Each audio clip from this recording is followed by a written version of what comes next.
Good morning विद्यार्थी मित्रांनो, आजपासून किंवा या घटकापासून म्हणा, पण असे आपण फुल रिव्हिजन साठीचे भाग तुम्हाला अभ्यासाला देत आहोत. फुल रिव्हिजन साठीचे भाग यानंतर तुम्हाला मिळणार आहेत. का बरं?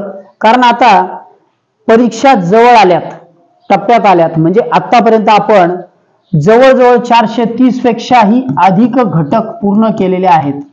वेगवेगळ्या व्हिडिओच्या माध्यमातून 450च्या आसपास घटक तुम्हाला चॅनलवर उपलब्ध आहेत.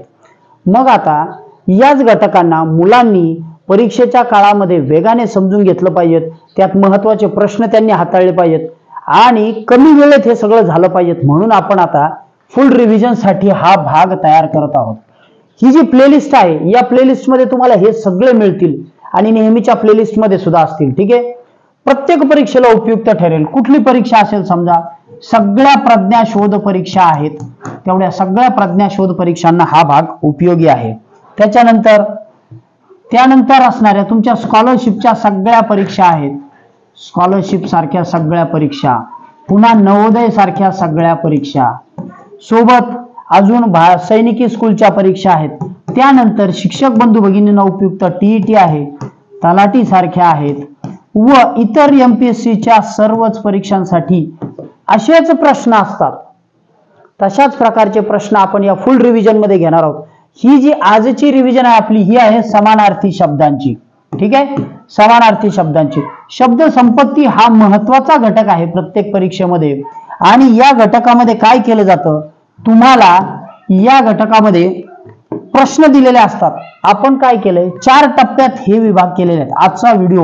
आजचा घटक तुम्हाला 4 टप्प्यात मिळणार आहे किंवा त्याही पेक्षा अधिक. ठीक आहे. मग ह्याच्यामध्ये आपण प्रत्येक टप्प्यामध्ये सुरुवातीला स्पष्टीकरण देऊन शब्द घेतलेले आहेत.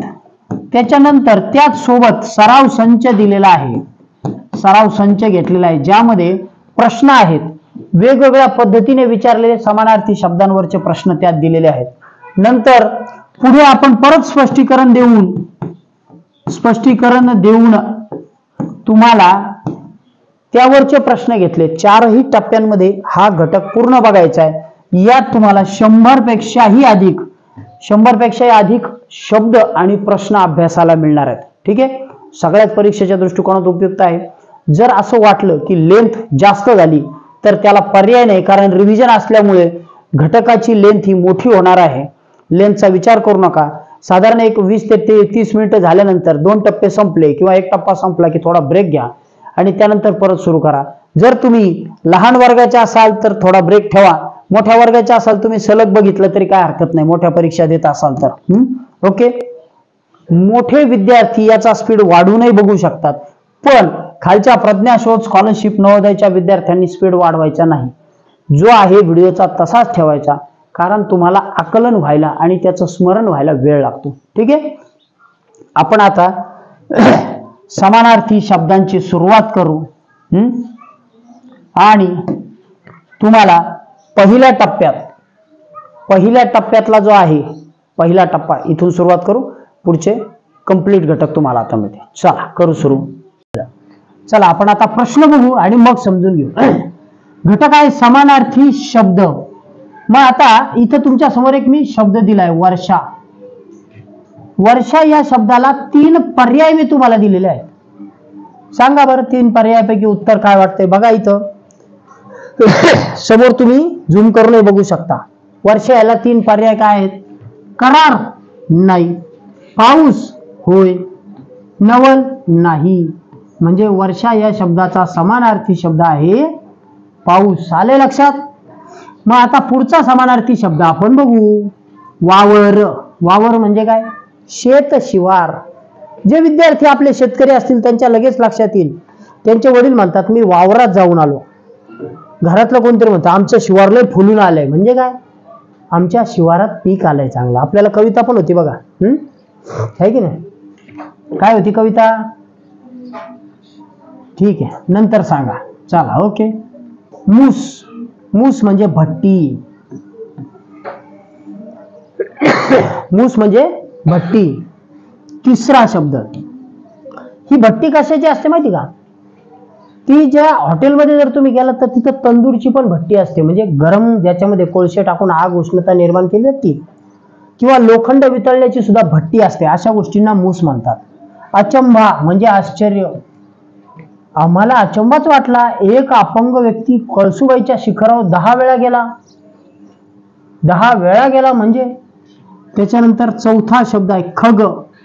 हा प्रश्न आतापर्यंत 2 वेळा परीक्षेला आला. खग म्हणजे काय, मुलांच्या लक्षातच येत नाही. खग म्हणजे पक्षी, विहंग आणि पाखरू. खग म्हणजे काय, पक्षी, विहंग आणि पाखरू. ठीक आहे. पुढचे आपण बघू.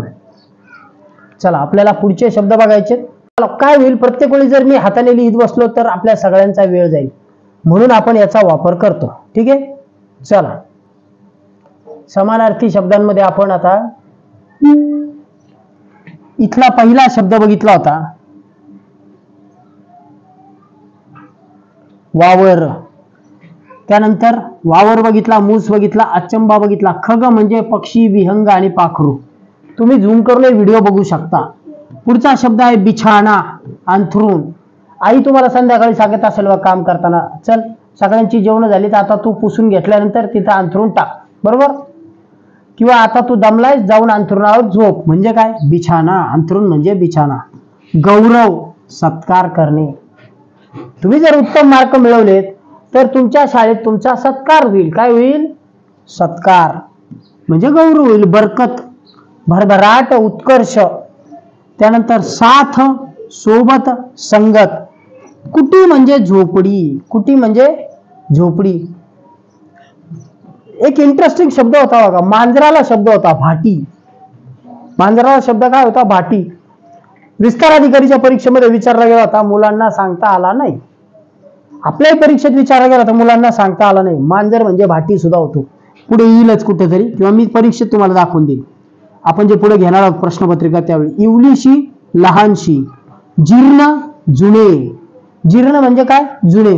म्हणजे काय हो, त्याने जे अंगावर कपडे घातले ते फार जीर्ण आहेत. जीर्ण म्हणजे जुने आहेत. विराणी. विराणी म्हणजे काय, दुःखद गाणे, दुःखाचे गाणे. काय विराणी गाणे लावले, किती शांत असे दुःखद आहेत. तसं धन, पैसा, संपत्ती. फुलोरा, फुलांचा बहर. प्रेम, माया.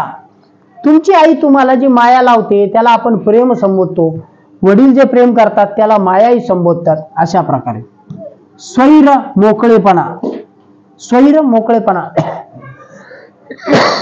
कुठल्याही विद्यार्थ्याला वर्गात कोंडून राहायला आवडत नाही, मग मैदानावर स्वैर फिरायला आवडतं. काय होतं, मैदानावर स्वैर फिरायला आवडतं. ठीक आहे. झोका, हिंदोळा. झोका, हिंदोळा. पुढे निर्जन, ओसाड. ती झोपडी खूप निर्जन आणि ओसाड जागेत होती. म्हणजे निर्जन जागेत जिथं कोणताही माणूस नव्हता. जन म्हणजे माणूस आणि निर्जन म्हणजे ओसाड. पती, नवरा, कांत. पती, नवरा, कांत. जुन्या गोष्टींमध्ये हा शब्द वापरला जायचा, पती, नवरा, कांत. त्यानंतर पारंगत. आमचा जो नीरज चोपडा आहे भारताचा, तो भालाफेकीमध्ये पारंगत आहे, म्हणजे तो निपुण आहे, कुशल आहे. नीरज चोपडा याने ऑलिम्पिक मध्ये सुवर्ण पदक मिळवलं भारतासाठी. तो क्षीण, थकवा. काम करून करून मला खूप थकवा आला, आई म्हणते की नाही एखाद वेळी, मग तो क्षीण आला. प्रजा, रयत. प्रजा, रयत. समुद्र, सागर, सिंधू. आणि त्याला जर नदी मिळाली तर त्याला म्हणतात सागर, सिंधू, सरिता. सागराला मिळालेली सरिता. सागर, सिंधू, सरिता. मासा, मीन, मत्स्य. ही रास पण आहे, मीन ही रास आहे. मत्स्य म्हणजे मासा. मत्स्य म्हणजे मासा. स्तुती करणे, प्रशंसा करणे. स्तुती करणे म्हणजे प्रशंसा करणे. मित्र, दोस्त, सखा. दोस्त, सखा. पुढचा शब्द आपण बघत आहोत बिनधास्त. बिनधास्त म्हणजे बेफिकीर. बिनधास्त म्हणजे बेफिकीर. धाकला म्हणजे धाकटा. आता बिनधास्त या शब्दामध्ये काय सांगता येईल, तू बिनधास्तपणे काम कर, भिवू नकोस. ईश्वर तुझ्या पाठीशी आहे. तू तुझं चांगलं काम कर, दुसऱ्यांना त्रास देऊ नकोस. तुझं कुठेही नुकसान होणार आहे असं ज्यावेळी म्हटलं त्यांना बिनधास्त राहा, बेफिकीरपणे काम कर. धाकला म्हणजे धाकटा. वाण म्हणजे काय? उणीव. वाण म्हणजे उणीव. पुढे रुचकर, चवदार. तुझ्या धाकला म्हणजे लहान भाऊ, वाण म्हणजे उणीव. तुमच्याकडे काही सामान नाहीये का? तुमच्याकडे वाण आहे का सामानाची? म्हणजे तुमच्याकडे अडचण आहे का? उणीव असणे. रुचकर म्हणजे चवदार. गाणे म्हणजे गीत. खूप छान गाणे म्हणतात. लता मंगेशकर यांची गीतं खूप सुंदर असतात. मग ते गाणे, गीत. उदंड, खूप, पुष्कळ. उदंड, खूप, पुष्कळ. छंद, नाद, आवड. छंद, नाद, आवड. जाचक, त्रासदायक. जाचक म्हणजे त्रासदायक. आता एखाद्याला छंद आहे म्हणजे त्याला गाण्याचा नाद आहे, गाण्याचा छंद आहे, संगीताची आवड आहे असं म्हणता येईल. छंद म्हणजे नाद. उदंड म्हणजे खूप पुष्कळ आहे तुमच्याकडे गोष्टी, कशाची अडचणच नाही, म्हणजे उदंड आहे. उदंड झाले पाणी. पाऊस जर भरपूर पडला असता त्यावेळी म्हणतात उदंड झाले पाणी. वाहून नेले केले दीनवाणी. खूप पाऊस पडला तर तो सगळं वाहून नेतो आणि गरीब करतो, तसं उदंड. पुढे जाचक म्हणजे त्रासदायक. काष्ठ, लाकूड. काष्ठशिल्प म्हणजे लाकडाचे शिल्प. काष्ठशिल्प म्हणजे लाकडाचे शिल्प. शब्द ऐकताना डोळे उघडे ठेवा आणि कान उघडे ठेवा, म्हणजे तुमच्या नीट स्मरणात राहील. ठीक आहे. आर्जव, व्हिडिओ झूम करून बघता येईल तुम्हाला. आर्जव म्हणजे विनंती. जर तुम्हाला अक्षर दिसायला अडचण असेल तर वरती सेटिंग मध्ये त्याची जी तुमच्या व्हिडिओची क्वालिटी ती वाढवून घ्या आणि झूम करा. ठीक आहे. पुढे जिन्नस म्हणजे पदार्थ. जिन्नस म्हणजे पदार्थ. तुमच्याकडे आज जेवणात खूप जिन्नस होते म्हणजे खूप पदार्थ होते. आर्त, व्याकुळ करणारी. आर्त म्हणजे काय? व्याकुळ करणारी. दुःखद घटना आहे, आर्त घटना आहे. ढीग म्हणजे रास. हा शब्द सुद्धा आलेला आहे परीक्षेला. आर्त आणि ढीग हे दोन्ही शब्द आलेले आहेत. युक्ती म्हणजे कल्पना. ठीक आहे. चला, हे शब्द बघितले. ठीक आहे. आता आपण यामध्ये एवढे शब्द बघितले, काही प्रश्न बघू आपण आणि दुसऱ्या भागात आपण याचा उरलेले शब्द बघू. ठीक आहे. चला, यात भरपूर शब्द आहेत. आपण आता सराव संचातले काही शब्द बघू. प्रश्न बघू काही. दिलेल्या प्रत्येक वाक्यातील अधोरेखित शब्दाच्या शब्द पर्यायातून योग्य क्रमांकाचे वर्तुळ रंगवा. पहा बरं प्रश्न काय सांगतो. अणुबॉम्बच्या वापरामुळे सर्व जगाचा संहार होणे अटळ आहे. सगळ्यांनी लक्ष द्यायचंय, समोर बघायचंय. तुमचं लक्ष स्क्रीनवर आहे, तुम्ही सुद्धा व्हिडिओ नीट बघायचा आहे, झूम करून बघायचा आहे. मग अणुबॉम्बच्या वापरामुळे सर्व जगाचा संहार होणे अटळ आहे म्हणजे काय? प्रगती होईल का?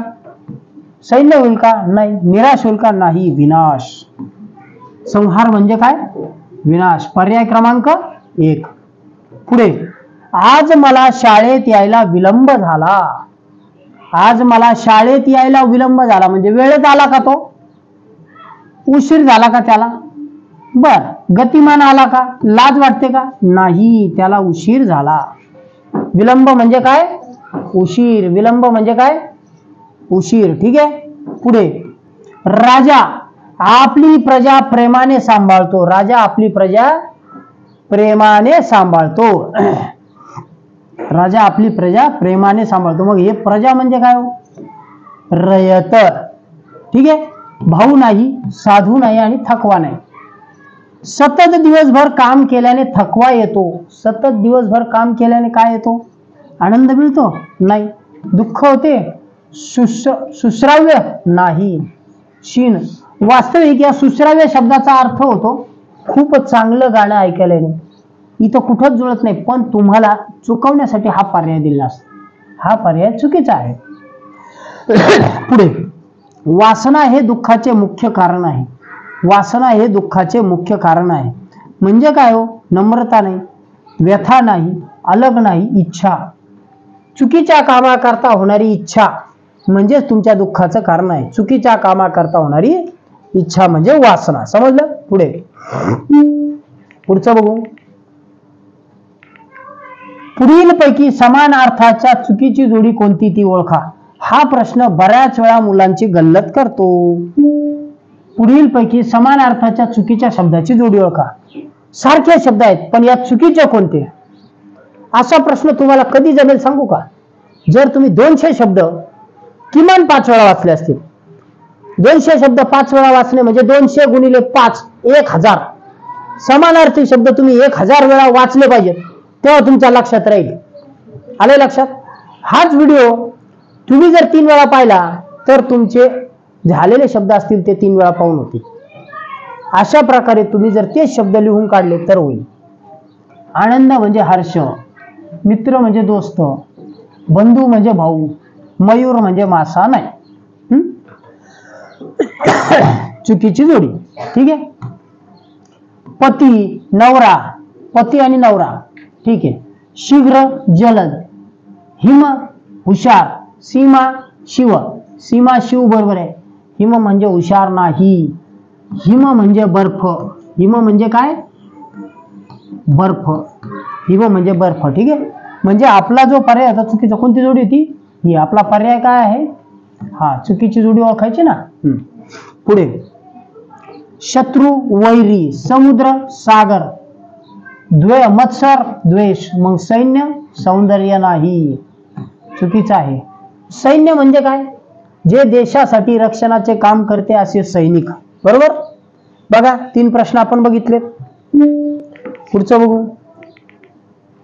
चौथा हिम बर्फ. बघा वरती दिला होता, मी तुम्हाला सांगितलं होतं ना वरती आधी. हिम म्हणजे बर्फ, ही जोडी बरोबर आहे. क्षमा, शंका, संशय, टंचाई, कमतरता. क्षमा म्हणजे अशक्त नाही, क्षमा म्हणजे माफ करणे, दुसऱ्याला दया दाखवणे. चुकीची जोडी ही आहे. आले लक्षात? पुढे पुढील ठळक अक्षरातील प्रत्येक शब्दाचा समानार्थी शब्द निवडून त्याच्या पर्याय क्रमांकाचे वर्तुळ रंगवा. पुढे जे दिलेलं आहे याच्यातला योग्य पर्याय निवडायचा. बघा शब्द आहे साथ. साथ म्हणजे काय? सुश्राव्य नाही, सोबत हो, वेस नाही आणि दल नाही. आपला पर्याय सोबत. पुढे दुसरा शब्द संशय. संशय म्हणजे काय? शंका घेणे हो, बर्फ नाही, निराश नाही, माफी नाही, शंका घेणे. तिसरं वर्षा. आपण आधीच बघितला होता. वर्षा म्हणजे पाऊस. वर्षा म्हणजे पाऊस. करार नाही, नम्रता नाही आणि नळ नाही. शेवटचा प्रश्न बघू. सूर्य, दूध, रवी, दूध नाही, शास्त्रज्ञ नाही आणि सर्प नाही, रवी. सूर्य म्हणजे काय? रवी. ठीक आहे. आपण आता जो भाग बघितला तो समानार्थी शब्दांचा पहिला भाग होता. यात आपण समोर दिसणारे अर्धे शब्द बघितलेत. दुसऱ्या भागात आपण याच टप्प्यातले अर्धे शब्द पाहणार आहोत. ठीक आहे. या घटकाचा आपण दुसरा भाग करत आहोत. दुसऱ्या भागामध्ये, पहिल्या भागामध्ये आपण बरेच शब्द बघितले होते, त्यावर प्रश्न सुद्धा बघितले होते. या भागात आपण फक्त शब्द पाहणार आहोत आणि पुढच्या भागात प्रश्न आणि शब्द दोन्ही पाहणार आहोत. ठीक आहे. तर समानार्थी शब्दामध्ये खूप वैविध्य आहे किंवा व्हरायटी आहे. त्याच्यामध्ये व्हरायटी किंवा वैविध्य आहे म्हणजे काय? एकाच शब्दाचे अनेक अर्थ तयार होतात किंवा त्याच शब्दाचे अनेक पर्यायी शब्द तयार होतात असं आपल्याला म्हणता येईल. एका शब्दाचे पर्यायी शब्द अनेक तयार होतात. बघा इथं उदाहरण बघू आणि मग समजावून घेऊ. ढग. ढग म्हणजे काय? बघा इथं ढगाला समानार्थी शब्द किती दिलेले आहेत? तर ढगाला समानार्थी शब्द मेघ, जलद, अभ्र, अंबुज असे जवळजवळ 5 ते 6 प्रकारचे शब्द आपल्या समोर आहेत. बघा आपण ढग समानार्थी शब्द बघत आहोत. मेघ, जलद. जल म्हणजे काय? पाणी. जलद ज्याच्याकडे जल आहे असा. अभ्र. अभ्र म्हणजे काय? धुक्यासारखा भाग. बरोबर. ढग हा बाष्प ज्यावेळी समुद्राचं वरती जातं त्यावेळी तो भुरभुरीत म्हणजेच वरती तो अभ्रासारखाचा असतो, त्याचं नाव आहे अभ्र. अंबुद ज्यामध्ये पुन्हा जलद पाण्याचा भाग, अंबुद ज्यामध्ये पाणी आहे असाच. आणि पयोद. पय म्हणजे सुद्धा पाणी. ज्याच्यामध्ये पय आहे, हे बघा इथं शेवटी द आलाय सगळ्या ह्याच्यात, द आलेला आहे. पयोद, अंबुद, मेघ, मेघ म्हणजेच या सगळ्यांचा ढग याचे हे पर्यायी शब्द आहे. परीक्षेला देताना तुम्हाला उलट अर्थाने दिलं जातं, असं दिलं जात नाही. ढग याचे जोड्या दिल्या जातील आणि यात न जुळणारी जोडी शोधा. त्यासाठी तुम्हाला वारंवार शब्द वाचले पाहिजेत. शब्द संपत्तीसाठी, विरुद्धार्थी शब्द, समानार्थीसाठी तुम्हाला वाचण्याशिवाय पर्याय नाही. येतंय लक्षात? वाचल्याशिवाय काही पर्याय नाही. ढग झाला. त्यानंतर आपण पुढचा बघत आहोत ढीग रास. ढीग रास. ढीग म्हणजे काय? आपण असं म्हणतो की आमच्या घरी धान्याचा ढीग लागला, आमच्या घरी धान्याची रास लागली, त्यावेळी आपण हा शब्द वापरतो. ठग. ठग म्हणजे लुटारू. पूर्वी हे लोक एका गावातून दुसऱ्या गावात जाताना ज्या वाट असायची, जे रस्ता असायचा, त्या जंगलाच्या ह्याच्यामध्ये लुटण्यासाठी थांबलेले असायचे. मग हा जुन्या लोकांनी काढलेला शब्द आहे ठग. त्याने आम्हाला ठगवलं. जो ठग असेल तो लुटलं. आणि जो ठग हा गावातच असायचा, ठग हा गावात असायचा, पण तो लबाड असायचा, तो गावातच राहून फसवायचा. ठग मात्र बाहेरच्या ह्याच्यात असायचे, ते जनसंपर्कापासून कमी असायचे. डोळे, चक्षु, नयन, नेत्र, लोचन आणि अक्ष. बघा आता डोळे या शब्दाचे 5 पर्यायी शब्द आहेत. चक्षु, नयन, नेत्र, लोचन, अक्ष. म्हणजे ह्याच्यामध्ये अक्ष आणि चक्षु या 2 शब्दांना क्ष आहे, त्याच वेळी नेत्र वेगळा आहे, लोचन आणि नयन यामध्ये शेवटी न आहे. तुम्हाला काही अर्थाने वेगवेगळा विचार करून हे शब्द लक्षात ठेवावे लागतील. तलाव, तळे, कासार, तटाक, सारस. बघा आता हा शब्द, हा पर्याय, हा जो आहे हा बऱ्याच वेळा विद्यार्थ्यांना अवघड जातो, कारण हे न म्हणजे अनोळखी अपरिचित शब्द आहेत. तळे याचे, तलाव याचे, कासार, तटाक, सारस आणि तळे. सारस पक्षी हा कायम तळ्यामध्येच असतो. बघा सारस पक्ष्यांची जोडी असते, ते कायम तळ्यामध्येच असतात. अशा पद्धतीने याला लक्षात ठेवा. तुम्हाला वाटेल सारस हा पक्षी आहे, पण हा तलाव याचा पर्यायी शब्द सुद्धा आहे. ठीक आहे. त्यानंतर पुढचा आहे थंड. थंड, शीत, गार, शीतल. थंड, शीत, गार, शीतल. त्याचबरोबर म्हणजे काय, आता हा पदार्थ हे जे आहे हे आपल्या वापरातले आहे. थंड, शीतल, गार हे सगळे आपल्या वापरातले शब्द आहेत. दंत, दात, दात आणि तृषा. तृषा म्हणजे तहान, तहान लागली, बरोबर आहे. मग एक विशिष्ट प्रकारची तृषा असते, तिला सुद्धा लालसा म्हटलं जातं. काही गोष्टींची जी अनाकलनीय ओढ असते तिला पण लालसा असं म्हटलं जातं, त्यावेळी तृषा हा शब्द वापरला जातो. तहान म्हणजे आपल्याला पाणी, उन्हाळ्यामध्ये पाण्याची तहान लागते, त्या अर्थाने वापरलेला शब्द आहे. ठीक आहे. चला आणखी शब्द बघू. पुढचा शब्द आपण पाहत आहोत धरणी. बघा धरणी या शब्दाला अनेक पर्यायी शब्द आहेत, समानार्थी शब्द आहेत. अवनी, धरती, धरित्री. यामध्ये अवनी हा जो शब्द आहे ना, अवनी हा कोकणामध्ये वेगळ्या अर्थाने सुद्धा वापरला जातो. भात जो लावला जातो जमिनीमध्ये त्याला अवनी म्हटलं जातं. त्यानंतर धरती. धरती हा बऱ्याच ठिकाणी आपल्याला ऐकायला येतो. धरित्री सुद्धा तसाच आहे, जी आपल्याला धारण करते, सांभाळून घेते, ती धरणी, धरित्री. वसुंधरा.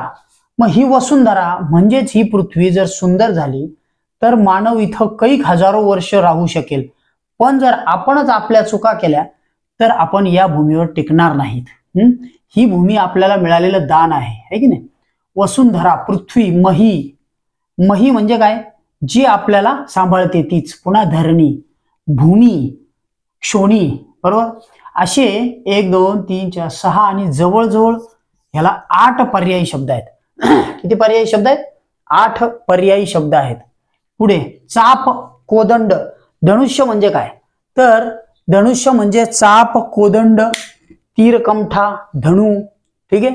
बघा बरं धनुष्याचा पर्यायी शब्द काय आहे? चाप. चाप म्हणजे काय, बंदुकीला सुद्धा चाप असतो, जो खालनं ओढला जातो ना, बंदुकीचा जो ट्रिगर आहे त्याला मराठीतून चाप म्हणतात.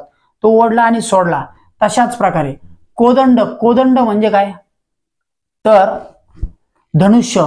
रामाकडे जे शस्त्र होतं, जे धनुष्य होतं त्याला सुद्धा कोदंड म्हटलं जातं.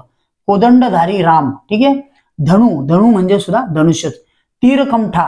हा तीरकमठा हा शब्द आपल्याच पुस्तकामध्ये बिरसा मुंडा यांचा धडा आहे बघा, 4थीला आहे तो धडा, तर त्या धड्यामध्ये याचा उल्लेख आलेला आहे. तीरकमठा म्हणजे छत्तीसगड, मध्य प्रदेश आणि सातपुड्याचा पर्वत रांगा या प्रदेशात राहणारे आदिवासी बांधव हे तीरकमठ्याचा वापर करतात शिकार करताना, बरोबर. मी मुद्दाम ह्याला काहीतरी संदर्भ जोडतोय कारण ते तुमच्या लक्षात राहावं म्हणून. आलं लक्षात. पुढे पर्वत. पर्वत म्हणजे काय? शैल. आता शैलगिरी सुद्धा आहे. पर्वत यालाच गिरी पण म्हटलं जातं. ठीक आहे. पर्वत, गिरी, नग हा शब्द बरेच मुलं चूक करतात. नग हा शब्द दिला त्यांना वाटतं की नग म्हणजे काय? वस्तू. कारण आपण डझन वगैरे शिकतो त्यावेळी नग बघतो. तसं नाहीये. नग याचा अर्थ पर्वत असाही होतो. नग, पर्वत, अचल. ठीक आहे. नग, शैल, पर्वत, अचल आणि गिरी. पुढे मग आता आपल्याला जर विचारलं भारतातील सर्वात मोठा पर्वत कोणता, तर आपण काय सांगतो? हिमालय पर्वत आहे. आणि शिखर विचारलं तर पर्वत आणि शिखरामध्ये फरक आहे. गोंधळ करायचा नाही. शिखर हे पर्वताचं टोक असतं. ठीक आहे. शिखर हे पर्वताचं टोक आहे. भारतामधलं सर्वात उंचीचं आहे शिखर ते K2 आहे. आणि एव्हरेस्ट जे आहे ते उंचच आहे हिमालयातलं, पण त्याचा काही भाग नेपाळ आणि चीन मध्ये सुद्धा जातो. ठीक आहे. पुढचं नृप. नृप म्हणजे राजा, भूप, भूपती. जो या भूमीचा स्वामी आहे, जो भूमीला सांभाळतो तो भूपाळ. भूपती म्हणजे जो या जमिनीचा स्वामी आहे, अधिपती आहे असा भूपती. भूप राजा. नरेश आणि महीपती. महीपती हा शब्द बघा बरं तुम्ही इथं मही या शब्दाचा, जर ही धरती आहे मही आणि तिचा सांभाळ करणारा म्हणून त्याला महीपती म्हटलंय.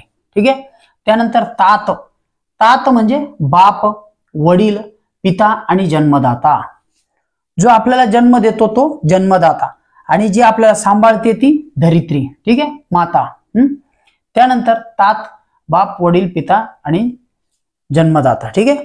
बघा आपण आता साधारणपणे इकडून 8-10 आणि इथं काही शब्द समजावून घेतलेत. तुम्हाला याचा बराच सराव करावा लागणार आहे. अजून आपण पुढचे शब्द बघू. ओके. चला. तर आता आपण जे शब्द बघत आहोत स्क्रीनवर तुम्हाला दिसत आहेत बघा. पुढचे शब्द लिहिलेत आपण. मुद्दाम जो आधी होता तसाच शब्द एक घेतलेला आहे ह्याच्यामध्ये बघा. भू हा जो शब्द आहे आपण यावर राजासाठी भूपती, भूपाळ असे शब्द बघितले होते.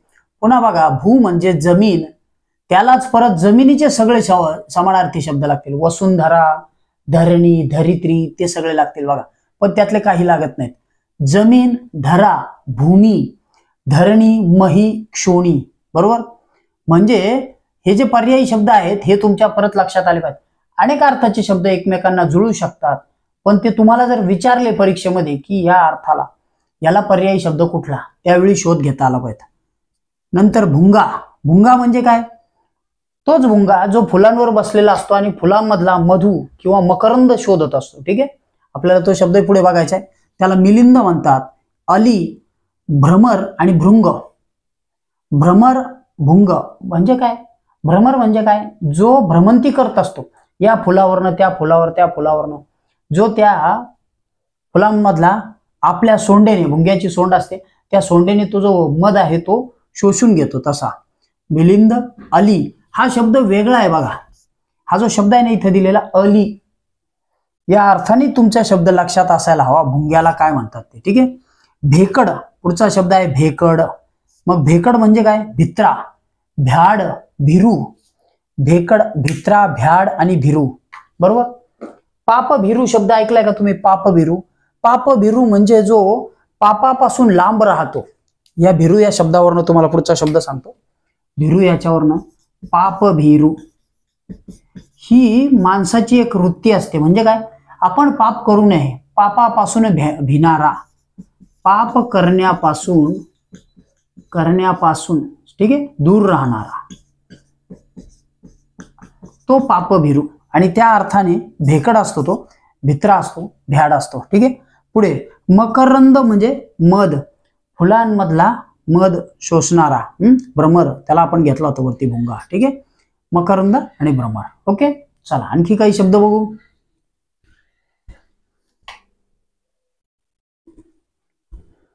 पुढचे शब्द आपण बघत आहोत. आधी आपण बघितला मकरंद म्हणजे मध. आता सूर म्हणजे काय आपण ते बघू. ठीक आहे. सूर याआधी आपण असुर या शब्दामध्ये हा सूर बघितला होता.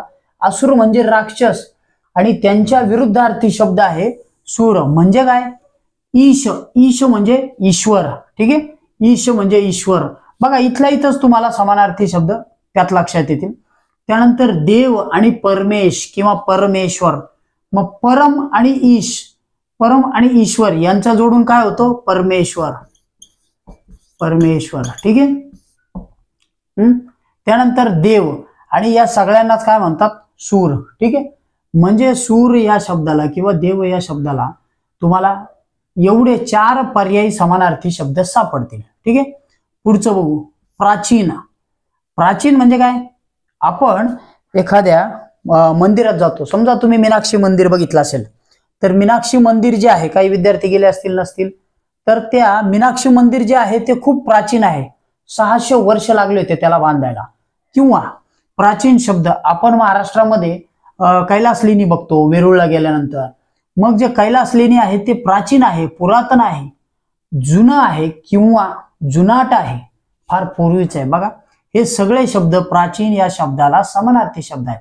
पुरातन, जुनाट आणि पूर्वीचा. ओके. मग काही प्राचीन ग्रंथ असतात, प्राचीन साहित्य असतं, प्राचीन वस्तू असतात. सिंधू संस्कृती ही एक पुरातन संस्कृती होती. सिंधू संस्कृती काय होती? ही एक पुरातन संस्कृती होती, ठीक आहे, असंही आपण म्हणू शकतो.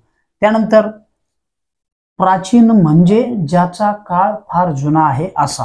ओके. पुढचा शब्द बघू. बैल. बैल म्हणजे काय? सर्व विद्यार्थ्यांना माहिती आहे. खोंड, पोळ. आपल्याकडे किंवा बेंदूर सणाचा एक धडा होता बघा आपल्याला, तिसरीला वगैरे असेल, कोल्हापूरकडे हा शब्द वापरला जातो, खोंड, ठीक आहे. त्याच्यानंतर ऋषभ. ऋषभ म्हणजे सुद्धा बैल होतं. ऋषभ म्हणजे काय होतो? ऋषभ या शब्दाचा अर्थ बैल होतो. आणि पोळ, गावामध्ये जो सुटलेला मोकळा सोडलेला असतो त्याला सुद्धा पोळ असं म्हटलं जातं. त्यानंतर गरुड. गरुड काय आहे? तर गरुड हा खगेंद्र, गरुडाला पर्यायी शब्द, पक्षी आहे. मग तो आकाशात उडत असतो, त्याची जी झेप असते ती खूप उंचावर असते, त्यामुळे त्याला द्विराज असंही म्हणतात. द्विजराज. काय म्हणतात? द्विजराज. खगेंद्र म्हणजे जो, खग म्हणजे काय? पक्षी. मग त्यांचा जो राजा आहे असा खगेंद्र. ओके. वैनतेय. वैनतेय म्हणजे काय? तो सुद्धा गरुड या शब्दानेच अर्थ वापरला जातो, ठीक आहे. पुढचा शब्द कमळ. हा शब्द बऱ्याच वेळा परीक्षांना विचारला गेलाय, कारण याला अनेक समानार्थी शब्द आहेत, ठीक आहे.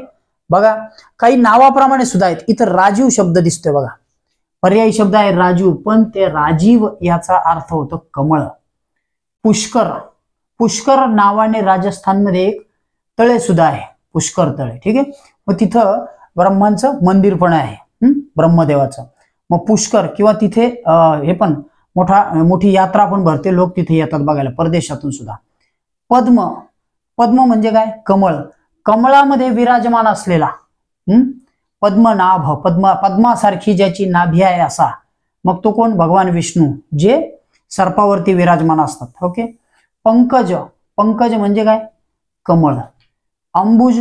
अंबुज म्हणजे सुद्धा कमळ. सरोज. बघा हे शब्द वेगळे आहेत, सरोज, राजीव. सरोज म्हणजे सुद्धा कमळच होतो. मग आणखी एक शब्द आहे कमळ. हा शब्द आपल्याला पुरुषार्थी वाटला तरी त्याचा समानार्थी शब्द बघा, कुमुदिनी. कुमुदिनी म्हणजे नाजूक असलेला, ठीक आहे. ह्याच्यामध्ये एक विशिष्ट प्रकारचा नाजूकपणा आहे, कमळ आहे, जे पाण्यावर तरंगत असतं. पाण्यावर तरंगणारे त्याचे जे पानं आहेत त्याच्यावर मेणासारखा थर असतो, पाणी पडलं तरी तो वाहून जातो. त्या मेणाच्या थरामुळे कमळाचं जे पान आहे ते सडत नाही, ठीक आहे. परिमल. आता फुलांचाच वास येतो म्हणून हा शब्द आपण इथे लिहिलाय. परिमल म्हणजेच सुगंध, फुलांपासून येणारा परिमळ. आता ग्रामीण भाषेत त्याला परिमळ असं म्हटलं जातं, पण मूळ शब्द आहे परिमल, ठीक आहे. परिमल सुवास, सुगंध. परिमल म्हणजे काय? सुवास, सुगंध. ओके. आले लक्षात? बघा आपण आता साधारणपणे एक 20 ते 25 शब्द ह्याच्यामध्ये घटकामध्ये बघितले, ठीक आहे.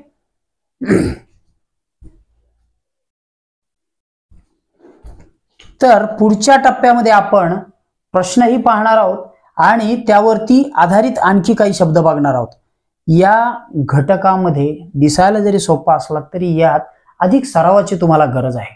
मी परत परत सरावावर भर देतोय, कारण असे प्रश्न हाताळा ज्यामध्ये एकाच ह्याला वेगवेगळे शब्द वापरावे लागतील. तुम्ही तुमचा शब्दसंग्रह जेवढा वाढवला तेवढा तुम्हाला फायदेशीर होईल. यात तुमचा मार्क जाणार नाही आणि तुमची स्वतःची शब्द संपत्ती वाढेल. त्यामुळे तुमचं बोलणं समृद्ध होईल. ठीक आहे. आज आपण समानार्थी शब्द याचा भाग 3 करत आहोत. आपण मराठीमध्ये असणाऱ्या शब्द संपत्तीसाठी हा भाग घेत आहोत. तुम्हाला किमान तुम्ही 5वी 6वी ला असाल तर तुमच्याकडे 300+ शब्द असायला हवेत. 300 पेक्षा जास्त शब्द तुमचे स्वतःचे तयार असावेत. ठीक आहे. प्रश्न पहिला आहे तुमच्या समोर. प्रश्नानंतर आपण काही शब्द समजून घेऊ. अंग म्हणजे काय? तुम्ही याचं उत्तर कमेंटमध्ये खाली टाकायचे, तुमचं नाव टाकून द्यायचे. अंग म्हणजे काय? तणू, पावक, संजीवनी की कानन. ठीक आहे. तणू, पावक, संजीवनी की कानन. बघा हेच ऑप्शन मी खाली 2-3 याच्यात ठेवलेले आहेत. म्हणजे ह्या ऑप्शनवर आपल्याला चर्चा करताना पुढच्या शब्दांना मदत मिळेल. ओके. अंग म्हणजे काय सापडले तुम्हाला अर्थ? आता ह्याच्यात अंग म्हणजे कानन हा शब्द नाही हे आधीच सांगतो. त्याच्यानंतर संजीवनी शब्द सुद्धा का अंग म्हणजे नाही. मग अंग म्हणजे काय?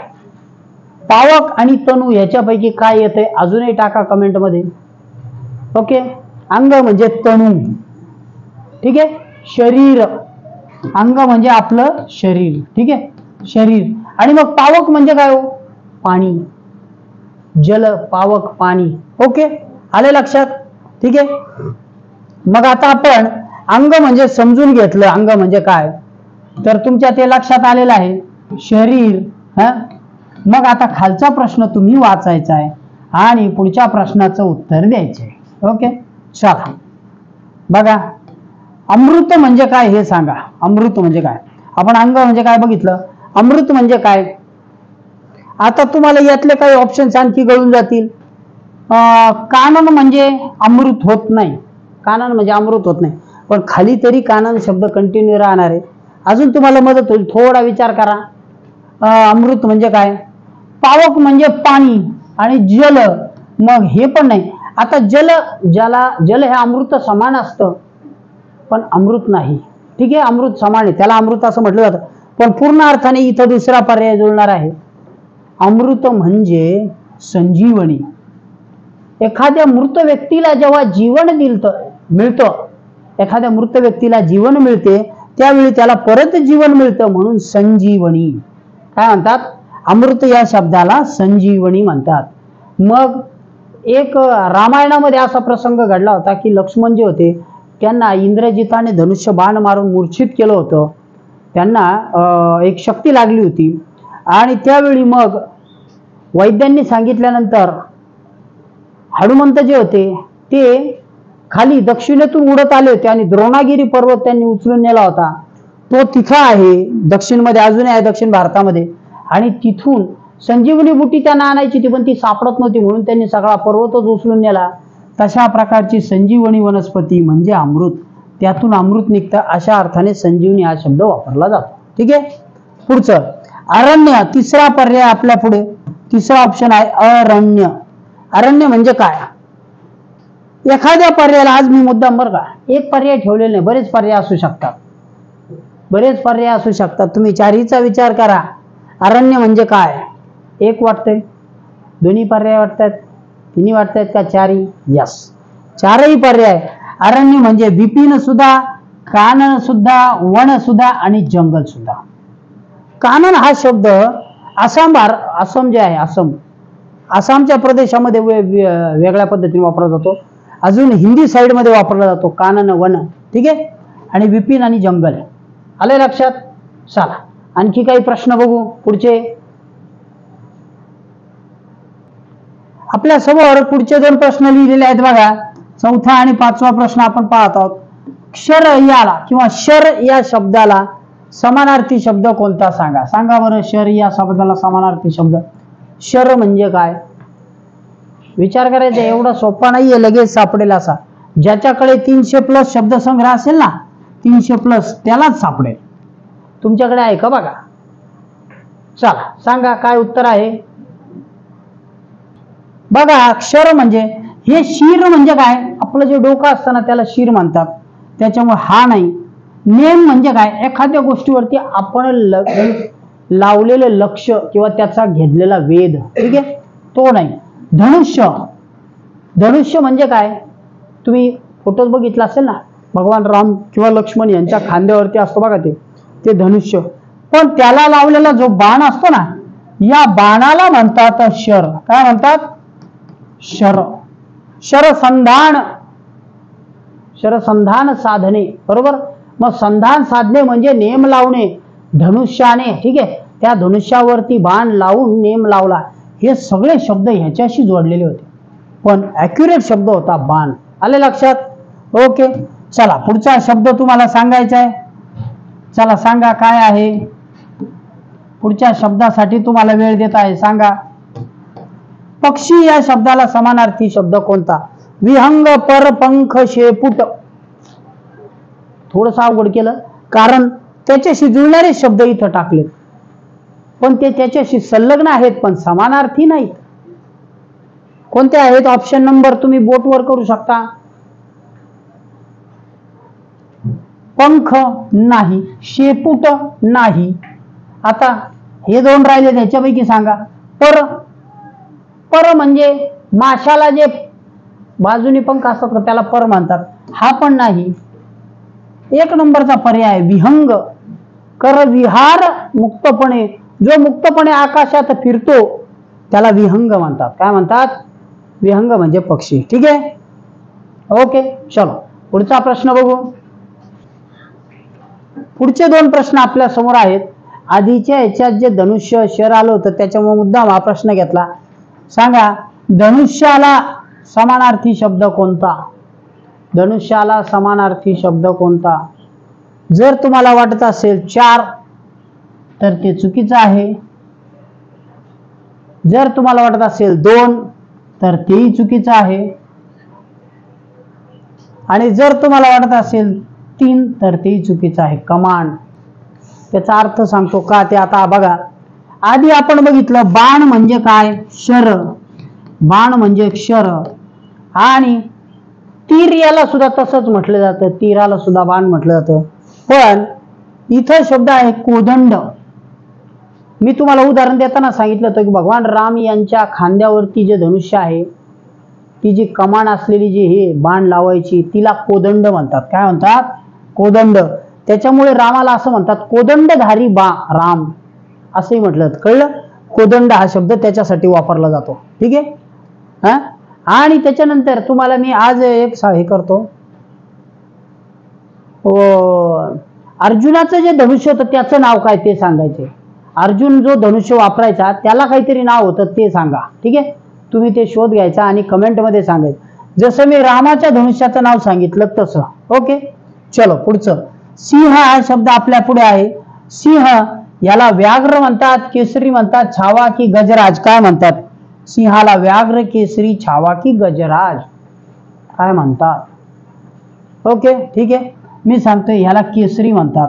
व्याघ्र म्हणजे वाघ, व्याघ्र म्हणजे वाघ, सिंह नाही. छावा हा त्याचा बछडा असतो आणि गजराज म्हणजे हत्ती. ठीक आहे, मग वाघाच्या पिल्लाला छावा म्हटलं जातं, त्याच्यामुळे सिंह म्हणजे केसरी. आलं लक्षात? सिंह म्हणजे काय? केसरी. ठीक आहे, चलो ओके. बघा आपल्या समोर आपण आता काही शब्द पाहणार आहोत. इथं झुंज हा शब्द आहे, त्याच्या आधी झोपाळा होता. झोपाळा म्हणजे झुला. इथं लिहून देतो झोपाळा, याचा अर्थ होतो झुला. ठीक आहे, लहान मुलांना बांधलेला असतो तसा. त्याच्यानंतर आहे झुंज. झुंज, झुंज म्हणजे काय? तर झुंज म्हणजे लढा. झुंज म्हणजे लढा. ओके, आलं लक्षात? झुंज म्हणजे लढा. चला आता आपण तुमच्या समोर पुढचे काही शब्द पाहणार आहोत. बघा, ठेका. ठेका म्हणजे काय? कंत्राट. ठेका म्हणजे काय? कंत्राट. एखाद्या कामाचं जर एखाद्या व्यक्तीने सगळंच काम स्वतः करायला घेतलं आणि माणसं लावले तर त्याला ठेकेदार म्हणतात आणि त्यांनी घेतलेल्याला कंत्राट म्हणतात. डोके, मस्तक, शिर. आधी पण तो शब्द मी घेतला डोके. याला शीर असे म्हटलं जातं. तो शीर असा किंवा त्याला मस्तक असं म्हणतात. ठीक आहे, मस्तक. ओके. त्याच्यानंतर पुढचा आहे ढीग रास. ढीग रास. ढीग म्हणजे रास. ढीग याचा अर्थ रास. धान्याची असते ना रास पडलेली तशी. त्याच्यानंतर तरंग, जे समुद्रावरती येतात ना ते तरंग असतात किंवा त्याला लाट किंवा लहर म्हणतात. लाट आणि लहर. ठीक आहे. तारे, तारका आणि चांदण्या. तारे, तारका आणि चांदण्या. ओके. त्याच्यानंतर तुला. तुला म्हणजे तराजू. हा शब्द कधीच विसरू नका, हा परीक्षेला हमखास येतो. ह्याला उकार पहिला आहे तराजू. एखाद्या व्यक्तीची तुला केली, तुला केली म्हणजे त्या व्यक्तीला तराजूत बसवले. शब्द विसरू नका, परीक्षेला हमखास येईल. ठीक आहे. तुला म्हणजे तराजू. तुला करणे, तुला करणे म्हणजे त्याचे वजन करणे. ओके. पुढचं दिवस दिन. शब्द बघा कसा आहे, दिवस दिन. ओके, दिन. आणि दुसरा जो दुसऱ्या वेलांटीने असतो दिन, तो दिन म्हणजे गरीब असतो. ठीक आहे. पुढे देव, अमर, ईश, सूर, प्रभू. ईश्वर, बघा देवाला किती नाव आहेत. अमर, जो अमर आहे ज्याला मरण नाही. ईश, जो ईश्वर आहे. सूर आणि प्रभू. ठीक आहे. असुर नाही, असुर नाही. असुर या शब्दाचा अर्थ राक्षस असा होता. असुर म्हणजे काय, राक्षस. आणि त्याच्या उलट सूर म्हणजे देव. ठीक आहे. धन, पैसा, वित्त, दौलत, संपदा, द्रव संपत्ती. पैसा, वित्त, दौलत, संपदा, द्रव आणि संपत्ती, या सगळ्याला धन असं म्हणतात. काय म्हणतात, धन. पुढे धनुष्य. आपण आधीच तो प्रश्न बघितला. कोदंड, तीर, कमठा, चाप. ठीक आहे. कोदंड, तीर, कमठा आणि चाप.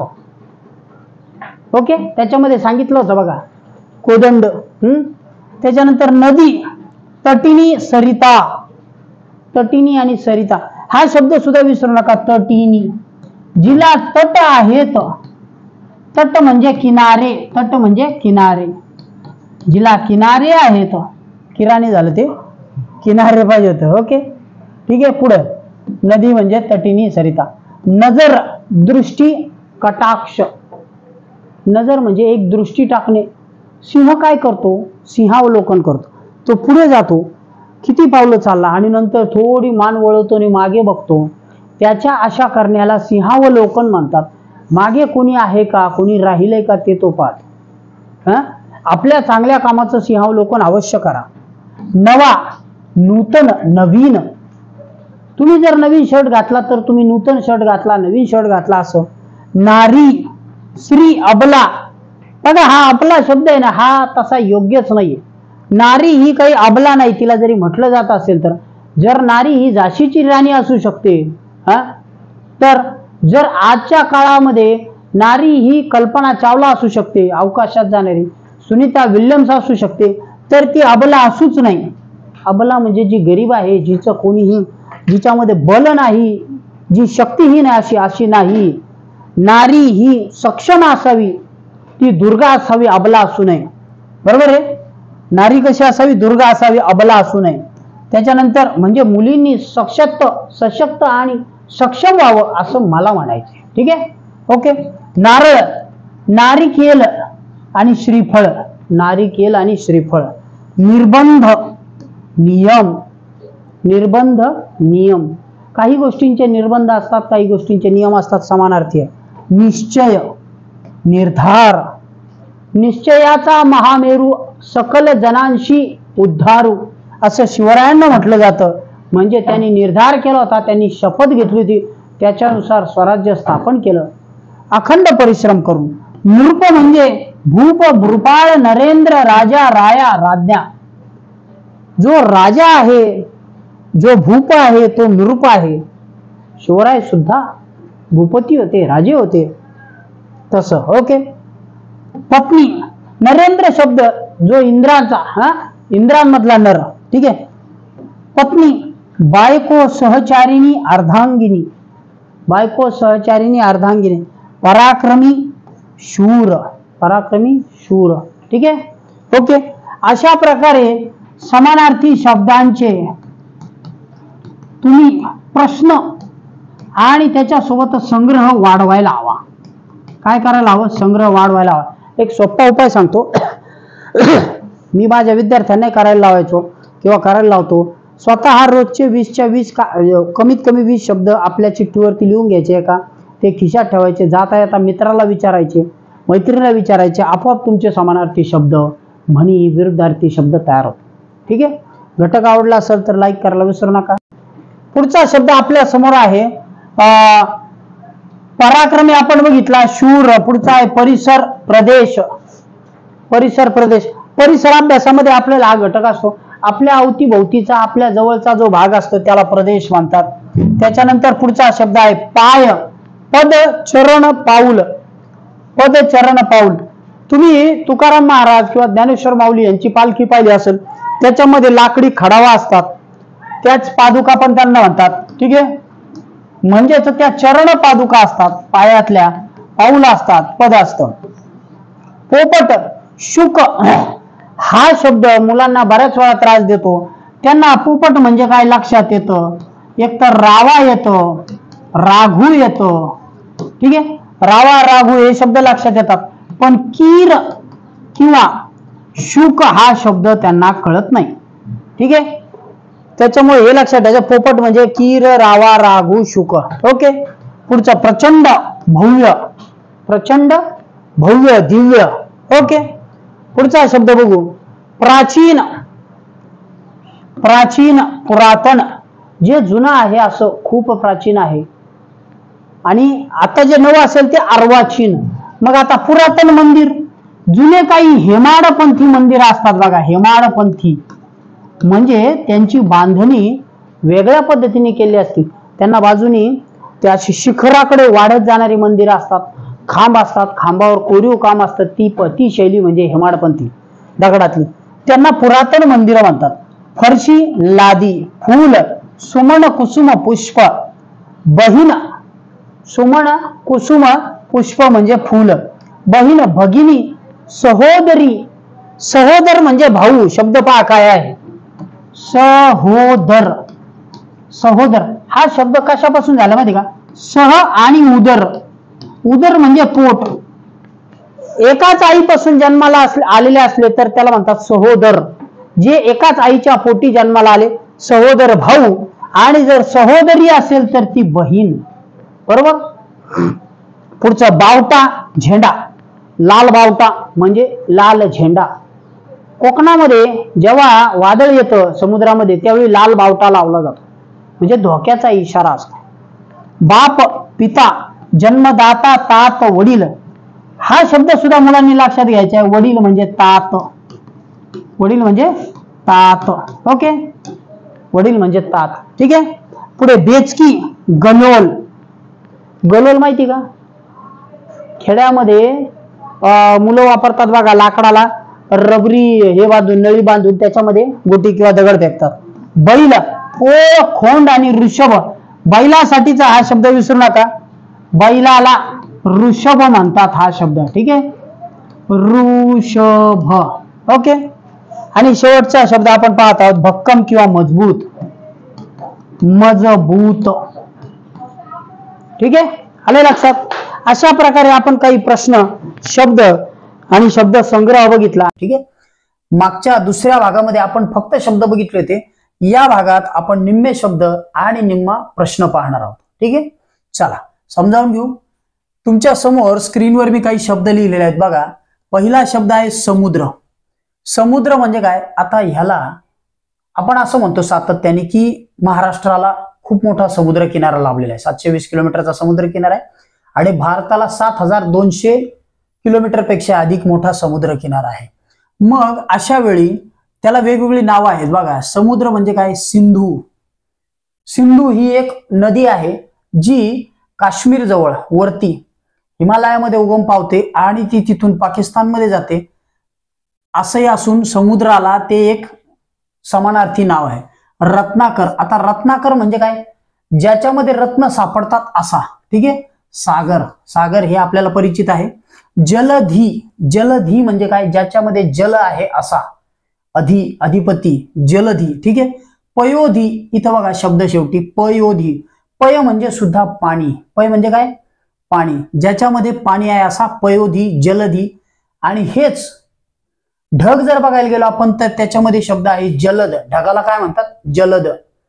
पयोध. ठीक आहे. पयोद म्हणजे ढग आणि इथं पयोधी, जलधी. त्यानंतर वारा. वारा म्हणजे काय, वायू, वात, अनिल. वायू म्हणजे काय, हवा, जे आपल्याला सर्वत्र हे करते. आणि आपण हे बघितलं की ह्यामध्ये समानार्थी शब्द बघा, पवन आणि वायू. आठवून बघा, मरुत शब्द सुद्धा आहे.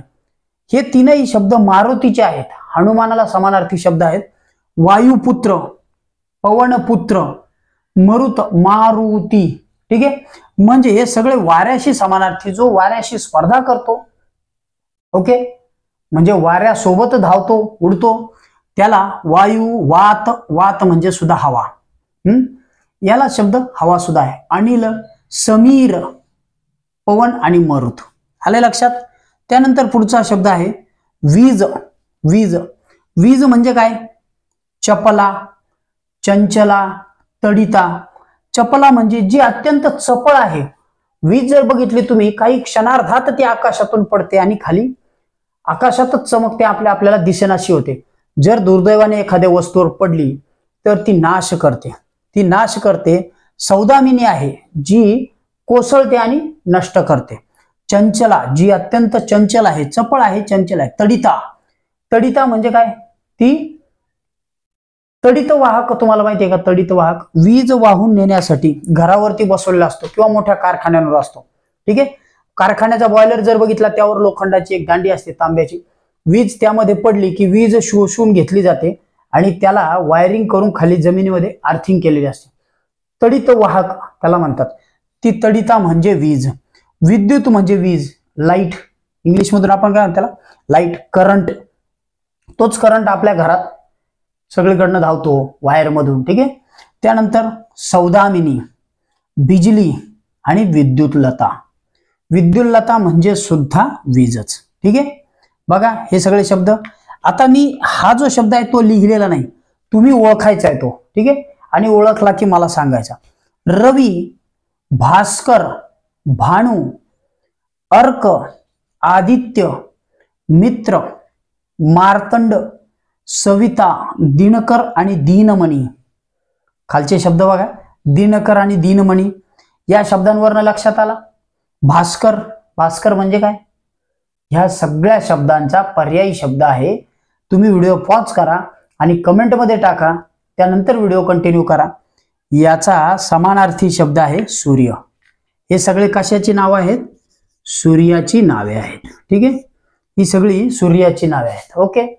पुढचा शब्द बघू आपण. बघा यामध्ये सूर्य. मग आता रवी, भास्कर, सवित्रो, अर्क, आदित्य, मित्र, रवी, सूर्य, भानु, खगभूषण, हिरण्यगर्भ, मरीच, आदित्याय. हे सगळे जर तुम्ही योग किंवा योगासन करत असाल तर योगाच्या सूर्यनमस्काराच्या मंत्रामध्ये ही सगळी नावं आहेत. बरोबर. ही सगळी नावं परिचित करून घ्या, कारण यावर विरुद्धार्थी शब्दांमध्ये आणि समानार्थी शब्दांमध्ये तुम्हाला प्रश्न विचारले जातातच. ठीक आहे. चला पुढचा शब्द बघू. मूषक. मूषक म्हणजे काय, उंदीर. मूषक म्हणजे काय, उंदीर. ठीक आहे. मग मूषक कशाचं वाहन आहे, गजपती, गणपती. गणपतीला सुद्धा खूप शब्द आहेत. सूर्याला जेवढी नावं आहेत ना, तेवढेच नावं, त्यापेक्षा जास्त नावं गणपतीला आहेत. मूषक म्हणजे उंदीर. मेष म्हणजे काय, मेष म्हणजे मेंढा. मेंढा म्हणजे काय, जो मेंढ्यांच्या मध्ये असतो बघा, येडक्यासारखा दिसतो, तो त्याचा प्रमुख मेंढा. मंगल, मंगल याचा पर्यायी शब्द, समानार्थी शब्द पवित्र. बघा आपण काय म्हणतो बऱ्याच वेळी, प्रत्येक जण ज्या त्या प्रार्थना स्थळात गेला, चर्चमध्ये गेलं तरी आपल्याला पवित्र वाटतं, ह्याच्यामध्ये मस्जिदमध्ये गेलं तरी आपल्याला पवित्र वाटतं, मंदिरात गेलं तरी पवित्र वाटतं. आपलं मन ही मानसिक भावना आहे, आपल्याला त्या स्थळाबद्दल असणारी आस्था आहे. तिथे गेल्यानंतर आपल्याला सकारात्मक ऊर्जेचं भान येतं आणि मग आपल्याला तिथं पवित्र वाटतं. ठीक आहे.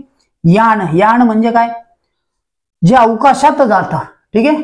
आपल्या म्हणजे भारत देशाच्या इस्रो नावाच्या संस्थेने चंद्रयान पाठवलं, चांद्रयान. ठीक आहे. त्याच्यानंतर सूर्याकडे जाणारं आदित्ययान. मग यान म्हणजे काय, वाहन. पण वाहन कसं हो, अंतराळयान. कोणतं, अंतराळयान. ठीक आहे. पुढे रात्र, रजनी, निशा, रजनी, निशा. अजून खूप नावं आहेत. रात्रीला तर खूप नावं आहेत, तुम्ही ती शोधू शकता. रात, निशा, यामिनी. रजनी शब्दात आपल्याला वेलांटी बदलावं लागेल. ओके. रजनी, रात्र, निशा, यामिनी. रात्र, रजनी, निशा, यामिनी. रंक म्हणजे काय, गरीब. गरीब याच्या उलट शब्द काय येईल, गरीब याच्या उलट रंक, त्याच्या उलट गरिबीच्या उलट श्रीमंत. मग रंकाच्या उलट आहे राव. रंकाच्या उलट काय आहे, राव. लाज, शरम, भीड. भीड. चुकीचं काम करताना आपल्याला शरम वाटते, म्हणजेच लाज वाटते. एखाद्याला आपण टाळू शकत नाही, त्यावेळी त्याला आपल्याला त्याची जी भीड लोटत नाही असं म्हटलं जातं आणि त्यालाच लाज असं संबोधलं जातं. ठीक आहे. आपण यामध्ये काही शब्द बघितलेत. इकडच्या शब्दांमध्ये साधारण यान म्हणजे अंतराळान, रात्र, रजनी, यामिनी. आता आपण यावर आधारित प्रश्न बघू. ओके. चला प्रश्न समजावून घेऊ.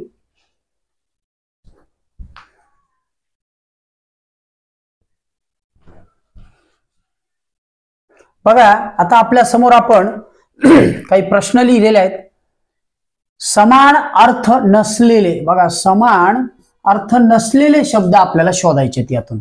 यातले काही प्रश्न आधी परीक्षेला आलेले आहेत. ठीक आहे. आता यामध्ये समान अर्थ नसलेला शब्द शोधा. एकच शब्द आहे जो समानार्थी नाही. ठीक आहे. बाकीचे समान अर्थ आहेत. विचारपूर्वक करा. तुम्हाला जर उत्तर काढायचं असेल तर व्हिडिओ पॉज करा, सगळे उत्तर काढा आणि नंतर व्हिडिओ रन करा. ओके. बघा, अनिल. अनिल म्हणजे काय, अनिल म्हणजे वात हो, पवन हो, मरुत हो. हे तीनही नावं अनिलचे आहेत. अनिल म्हणजे वारा, बरोबर. पवन, मरुत, वायू, हवा हे सगळे आपण ह्याच्यामध्ये घेतले होते, आधी सुद्धा बघितले. मग मही म्हणजे काय, मही म्हणजे अनिल होतो का, नाही. मही म्हणजे धरा होते. आपण दुसऱ्या भागामध्ये हा शब्द घेतला होता. मही, धरा किंवा धरणी. ठीक आहे. त्यानंतर अवनी. अवनी याचा अर्थ काय होतो, अवनी म्हणजे क्षोणी हो, भू हो, धरा हो. मग हे तीनही शब्द अवनीचे आहेत. धरा, धरित्री, धरणी, माता, बरोबर. त्यानंतर रसा शब्द सुद्धा आहे जो अवनीचा आहे, म्हणजे जमिनीचा आहे, जमीन आहे. मग सौदामिनी शब्द त्यात नाही. सौदामिनी म्हणजे काय, मही याचा अर्थ होतो जमीन. ठीक आहे. मही याचा अर्थ होतो. सौदामिनी याचा अर्थ होतो वीज. सौदामिनी म्हणजे काय, वीज. हा नसलेला शब्द आहे. आपण काय बघत आहोत, नसलेले शब्द. ठीक आहे. ओके. पुढे किल्ला. किल्ला म्हणजे काय, महाराष्ट्राचे छत्रपती शिवाजी महाराज यांनी 350 गडकोट उभारले. गड किल्ला, दुर्ग, तट किल्ला, कडा कुठल्याही भागाला असू शकतो. कडा हा त्याला समानार्थी होत नाही, बरोबर आहे. म्हणजे समानार्थी नसलेला शब्द कडा हा बाजूला होतो. ठीक आहे. एखाद्या बुर्जाचा भाग असू शकतो. पुढे भूपाळ. भूपाळ म्हणजे काय, जो भू म्हणजे काय, जमीन. मग जमिनीचा जो पालक आहे, राजा आहे. भूपाळ म्हणजे नृप हो, राजा हो, नरेश हो. त्याच्यानंतर महीपती, अधिपती, बरोबर आहे, महीपती. मग राजीव म्हणजे काय, राजीव हा शब्द यात येत नाही, जरी तसा दिसत असला तरी येत नाही. राजीव म्हणजे कमळ. राजीव म्हणजे काय, कमळ. कमळाला पर्यायी शब्द आहे राजीव. ठीक आहे. पुढे तडिता. तडिता म्हणजे, तडिता याचा अर्थ मी तुम्हाला आधीच सांगितला होता. तडिता म्हणजे वीज. तडिता वीज. चंचला, चपला, बिजली हो. मग हे तीनही शब्द जर समानार्थी असतील तर रसा. रसा शब्द म्हणजे जमीन. रसा म्हणजे काय? जमीन, धरती, धरणी, माता. बरोबर आहे.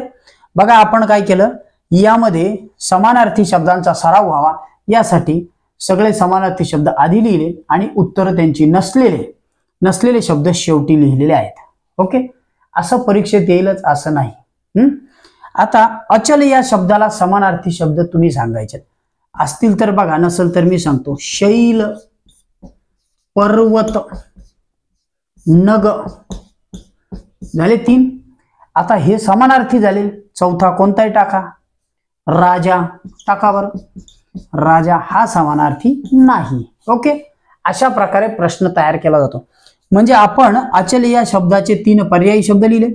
अचल जो हलत नाही, जो जमिनीत भक्कम रोवलेला आहे. पर्वत, हिमालय, सातपुडा, विंध्य पर्वत. ठीक आहे. मग असा शैल, पर्वत, नग आणि राजा जुळत नाही. नसलेले शब्द आपण बघितले. ठीक आहे. चला अजून काही बघू.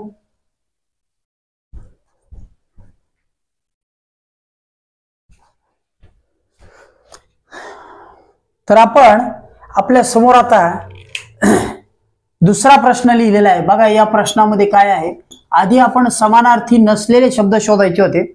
आता समानार्थ असलेले शब्द शोधा. समान अर्थ असलेले शब्द ओळखा. आता यामध्ये एकच शब्द आहे जो समानार्थी आहे, तो तुम्हाला ओळखायचा. बाकीचे 3 शब्द त्याच्याशी जुळणारे नाहीत. ठीक आहे. समानार्थी शोधायचा आहे. बघा आता तुम्हाला जर उत्तर काढायचं असेल तर तुम्ही व्हिडिओ पॉज करा आणि उत्तर काढा. त्यानंतर व्हिडिओ पुढे बघा. किंवा समजून घ्यायचं असेल तर आपण पुढे जाऊ. चला. तुरुंग. तुरुंग म्हणजे काय आपल्याला माहिती, जेल इंग्लिश मधून. त्याच्यानंतर कैदी, पोलीस, सरकार. बघा बरं, कारागृह कोणता शब्द योग्य होतोय? सरकार नाही, पोलीस नाही, कैदी नाही. हे सगळे तुरुंगाशी संबंधित आहेत पण ते नाही. मग तुरुंगाला समानार्थी शब्द आहे कारागृह. ठीक आहे. कारागृह. मग आता हा शब्द लक्षात कसा ठेवायचा कारागृह? तर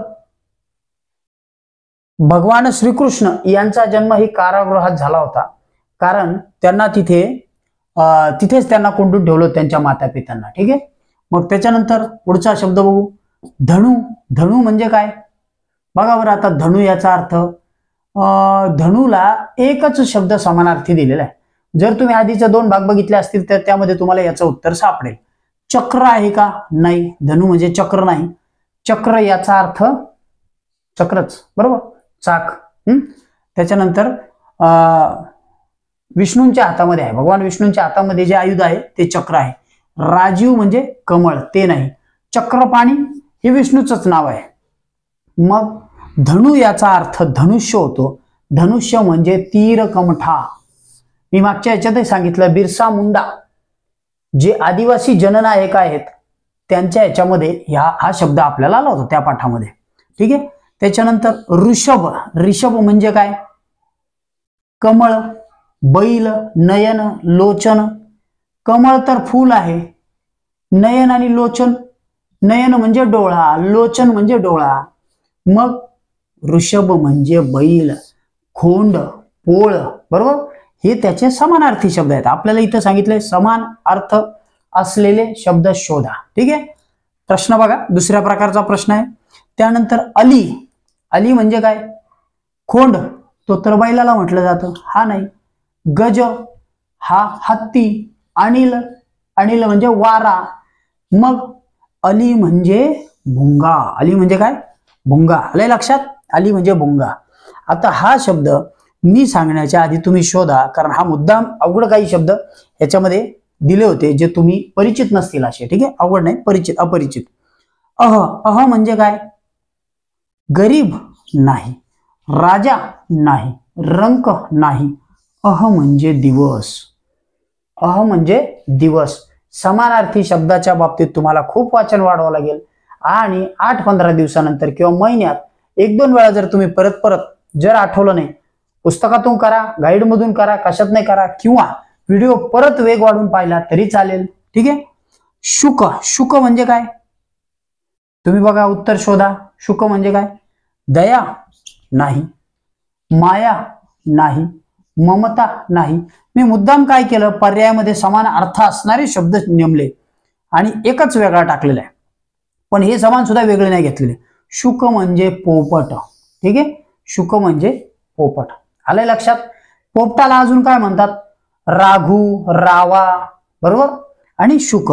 ठीक आहे, अशा प्रकारे काय होईल बघा, ह्याच्यामध्ये कारागृह, तीरकमठा, बैल, भुजंग, दिवस आणि पोपट हे एकाच समान अर्थाचे एक एक शब्द होता, पण यासाठी तुम्हाला शब्दसंग्रह वाढवावा लागेल आणि प्रश्नांचा सराव करावा लागेल. ठीक आहे विद्यार्थी मित्रांनो, आपण जो फुल रिव्हिजनची प्लेलिस्ट तयार केली त्यामधला आजचा फुल रिव्हिजन मराठी मधला घटक आपण संपवलेला आहे आणि आता आपण या टप्प्यात आहोत की शेवटच्या टप्प्यात तुम्हाला ही रिव्हिजन परीक्षेच्या दृष्टिकोनातून उपयुक्त वाटली का, हो किंवा नाही, हे मला तुम्ही खाली कमेंटमध्ये टाकायचं आहे. ठीक आहे, आणखी प्रश्न असे घ्यायला हवेत का, आणखी प्रश्न घ्यायला हवेत का, आणखी शब्द घ्यायला हवेत का, हे सुद्धा मला कळवायचे.